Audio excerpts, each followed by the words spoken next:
मैं खुद यहाँ पे असुरक्षित महसूस कर रही हूँ। मुझे ऐसा लगता है निकलते समय कि कब मेरे साथ वो चीज़ ना हो जाए, तो मुझे वो सुरक्षा कैसे मिलेगी। मैं अपने घर को छोड़ करके इस सेफ माहौल में आई थी। मुझे ये लगा था कि हमारा कैंपस बहुत सुरक्षित है क्योंकि हम अच्छे लोगों के बीच में हैं, लेकिन जो मैं देख पा रही हूँ, मैं अभी फर्स्ट ईयर की स्टूडेंट हूँ और अभी आते के साथ जो ये केस अभी आया है, तो मैं इस चीज़ को जो देख रही हूँ, तो मेरे अंदर एक डर का माहौल पैदा। बीएचयू प्रशासन भी निकम्मी प्रोक्टोरियल बोर्ड और यूपी पुलिस को दोषी मानते हैं। आप किस तरह की सुरक्षा व्यवस्था पुख्ता क्या कहते हैं कि हम पुख्ता इंतजाम करके लेके 4-4 गाड़ियां निकालते हैं, कैमरा निकाल घुमा के दिखाइए, देखिए ये गाड़ियां जो खर्च आप कर रहे हैं, बच्चों का पैसा, सरकार का पैसा, यूनिवर्सिटी का पैसा जो आप प्रोक्टोरियल बोर्ड के नाम पे ले रहे हैं, तो सिर्फ अपनी सुख सुविधा के लिए ले रहे हैं। इन गाड़ियों में बैठ के घूमने के लिए ले रहे हैं। आप ले रहे हैं ताकि आप हर बच्चों को सुरक्षित रख सकें, कैंपस में किसी तरह की कोई असामाजिक तत्व ना आ पाए। लेकिन यहाँ गन पॉइंट पे बच्चियां के साथ छिड़कानी होती है। गांधी जी की प्रतिमा और मालवीय जी की प्रतिमा लेकर ये लगातार जो है अपनी बातें इस एमएमबी चौराहे पर कर रहे हैं। तो आइए हमारे साथ कुछ यहाँ के छात्रा हैं, जानते हैं ये आप लोगों का प्रोटेस्ट किस लिए जारी है। अभी तक पीड़िता को जो हम न्याय नहीं दिलवा सके हैं, जो ये बीएचयू प्रशासन की फेलियरिटी है, इसको हम दिखाने के लिए, और ये जो बात ये लोग कह रहे हैं कि हमें और समय चाहिए, तो मैं ये पूछना चाहती हूँ कि ये जो प्रयास चल रहा है कि अगर इस प्रयास के दौरान फिर से कोई पीड़िता का केस सामने आ गया तो फिर उसके लिए भी एक और प्रयास करेंगे ये लोग।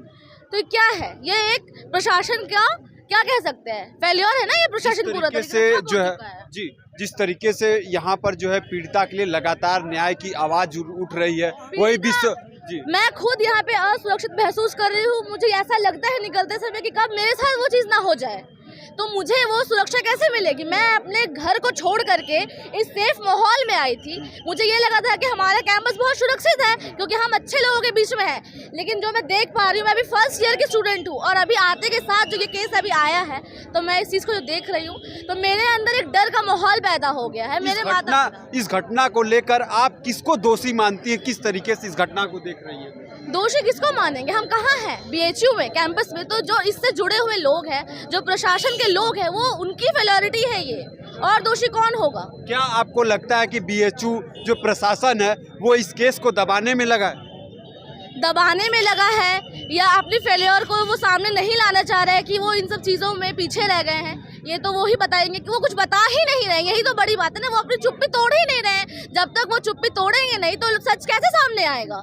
एक दूसरा भी मुद्दा यहाँ पर उठ रहा है, आईआईटी के जो परिसर को बाउंड्री वॉल को लेकर भी प्रोटेस्ट हो रहा है, तो इस पर आप लोग सरासर गलत है।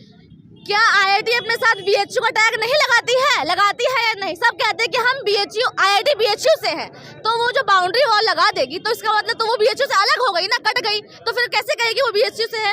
तो ये कैसे सही हो सकता है। कल के दिन अगर ये किसी और फैकल्टी में होगा, मान लीजिए मैं बीए हूँ, आर्ट्स के फैकल्टी से हूँ, तो मेरे साथ कुछ हो गया तो कल बोलेंगे हम आपके भी यहाँ पे बाउंड्री वॉल लगा देंगे। तो क्या ये सॉल्यूशन है? ये प्रॉपर सॉल्यूशन नहीं है। इसके लिए सख्त एक्शन होने चाहिए। ये आप लोगों का प्रोटेस्ट कब तक जारी रहेगा, कैसे? जब तक पीड़िता को न्याय नहीं मिलेगा तब तक। जी आइए और लोगों से जानते हैं, जो यहाँ पर बहुत सारे स्टूडेंट है, ये किस लिए प्रोटेस्ट आप लोगों का? ये जो छात्रा के साथ दुष्कर्म हुआ है उसके न्याय के लिए जो किए हैं, उनके गिरफ्तारी के लिए प्रोटेस्ट किया जा रहा है। क्या अभी तक जो है बीएचयू प्रशासन के द्वारा बोला जा रहा है इस मामले में कार्रवाई हो रही है, तमाम ऐसी चीजें, तो इस पर आपकी क्या? देखिए, केवल आश्वासन दिया जा रहा है, कोई कार्य नहीं किया जा रहा है। अभी तक 3 दिन से हम लोग को केवल आश्वासन ही दिया जा रहा है, लेकिन कार्य कोई नहीं किया जा रहा है। इसके विरोध में हम लोग को 1 दिन का और टाइम दिया गया है। अगर नहीं किया जाएगा तो हम लोग की तरफ से और भी बड़ा प्रोटेस्ट किया जाएगा। एक जो है मामला है, आप यहाँ के स्टूडेंट है, जिस तरीके से बीएचयू प्रशासन के द्वारा ये जो आईआईटी परिसर को बाउंड्री वॉल की बात हो रही है, उसको भी लेकर प्रोटेस्ट हो रहा है, तो इस पर जो है आपकी क्या? देखिए, बाउंड्री वॉल बनाने से कोई यहाँ समस्या का समाधान नहीं होगा।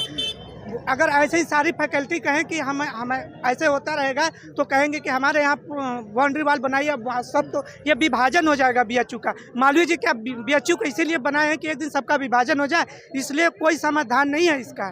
जी आपसे जानना चाहेंगे, आप लोगों ने जो है मुख्य सिंह द्वार से इधर प्रोटेस्ट जो पीड़िता के न्याय के लिए लिया है, तो इस पर क्या जो है आप लोगों का क्या जो है दफ्ती लेकर आप लोग मांग कर रहे थे? बीते 3 दिनों से जिस तरह का कृत्य आईआईटी परिसर में हुआ बीएचयू पर कैंपस के अंदर, तो उसमें अभी तक आरोपित की गिरफ्तारी नहीं हुई। दूसरा, इनको न्याय का मतलब इस बीएचयू प्रशासन और ये जो खोखली सरकार है, यूपी पुलिस है, इनको न्याय का मतलब ये समझ में आया कि हम बाउंड्री वॉल बना दें, उससे न्याय हो जाएगा। जैसे सुरक्षा का मतलब इनके अनुसार ये है कि घर में बेटी को बंद कर दो, बाहर से ताला लगा दो तो सुरक्षित रहेगी।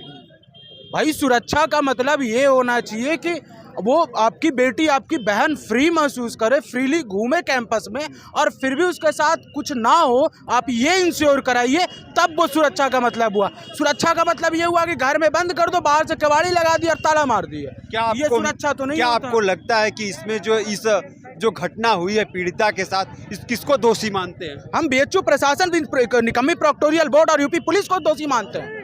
आप किस तरह की सुरक्षा व्यवस्था पुख्ता क्या कहते हैं कि हम पुख्ता इंतजाम करके लेकर 4-4 गाड़ियां निकालते हैं, कैमरा निकाल के घुमा के दिखाइए, देखिए ये गाड़ियां जो खर्च आप कर रहे हैं, बच्चों का पैसा, सरकार का पैसा, यूनिवर्सिटी का पैसा जो आप प्रोक्टोरियल बोर्ड के नाम पे ले रहे हैं, तो सिर्फ अपनी सुख सुविधा के लिए ले रहे हैं। इन गाड़ियों में बैठ के घूमने के लिए ले रहे हैं। आप ले रहे हैं ताकि आप हर बच्चों को सुरक्षित रख सकें, कैंपस में किसी तरह की कोई असामाजिक तत्व ना आ पाए। लेकिन यहाँ गन पॉइंट पे मई बच्चियां के साथ छिड़खानी हो जाती है। ये आप लोगों का जो प्रोटेस्ट चल रहा है कब तक जारी रहेगा इसी तरीके से? ये प्रोटेस्ट जब तक उस आरोपित को पकड़ा नहीं जाता है, और हमने आज भी और परसों भी हमने पुतला दहन करके इस प्रोक्टोरियल बोर्ड और बीएचयू प्रशासन को ये हिदायत दी थी कि जिस दिन एक ईंट भी विभाजन के मकसद से इस यूनिवर्सिटी में लगी, उस दिन अब भारी विरोध प्रदर्शन का सामना आपको करना पड़ेगा। एनएसयूआई उस दिन से लगातार आमरण अनशन पे जाएगी। ठीक है, जैसा कि आप सुन रहे थे कि लगातार जो यहाँ के छात्र है एनएसयूआई के ये प्रोटेस्ट कर रहे हैं, पीड़िता की जो न्याय की मांग कर रहे हैं, वही इस मामले में पूरी तरीके से जो बीएचयू प्रशासन पर ये जो है अपना गुस्सा फोड़ रहे हैं। तो आप देख रहे थे एमएमबी चौराहे से जनता की आवाज़।